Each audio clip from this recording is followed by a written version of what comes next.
Okay, I want you to be able to look at an experiment or do an experiment and be like, hey, here's where I think my error source is. And I have a list of questions that you could ask, and I'm going to go through it with a couple of examples to help you understand how to use this. Remember, error is anything that makes data inaccurate. And it's always there. You can never get rid of it. And you would always want to analyze it because you always want to know how your data could be improved so we can get to know things better.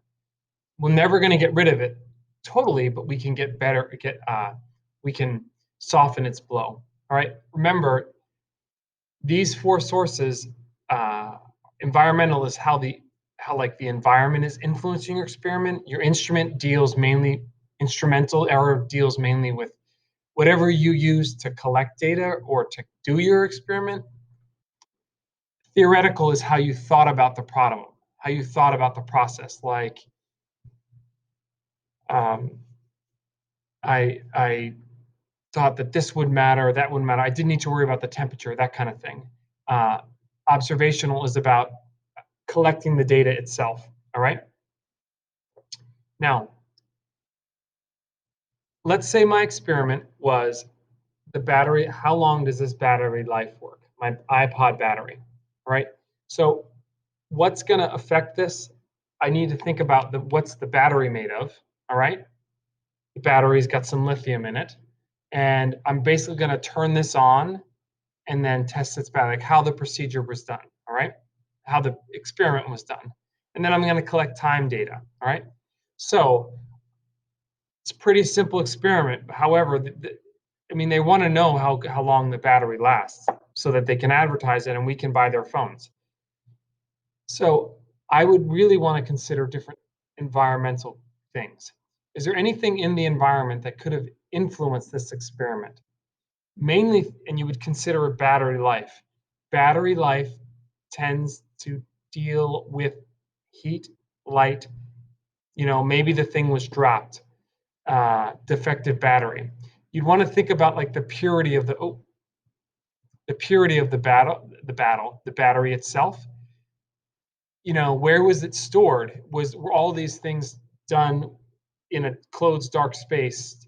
And was any reason that this phone may have had a different temperature as to this phone? All right, and that could have influenced the data, the time data. All right, let's say our next picture.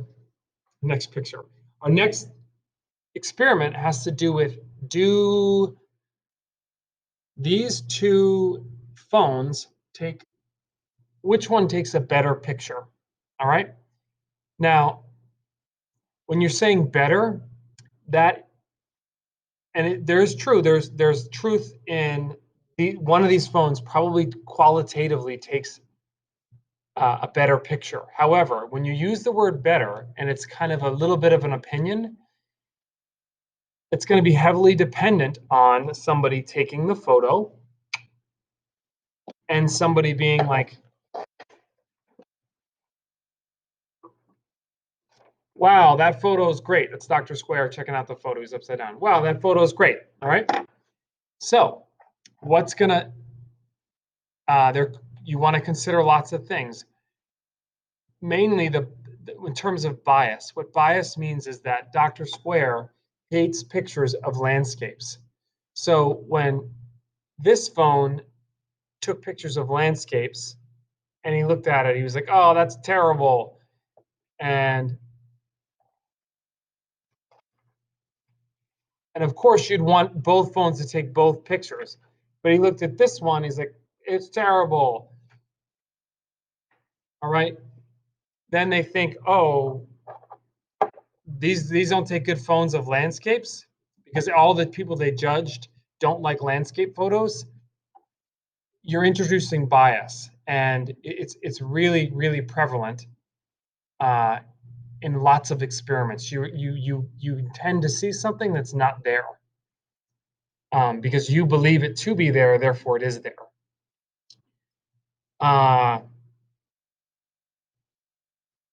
The third experiment, let's say I wanted to test conductivity, how well something can conduct, this little piece of copper. Whenever you deal with chemicals, there is always going to be some purity questions, all right? It may not be a lot, could be little, could be, could be gargantuan, but so that would be something to consider.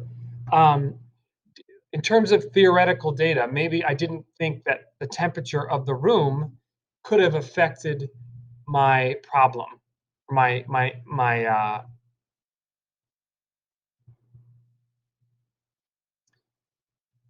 experiment, and and it's kind of a blend between the environmental and the theoretical. I mean, the environment is introducing it, but I didn't control it, and I could have.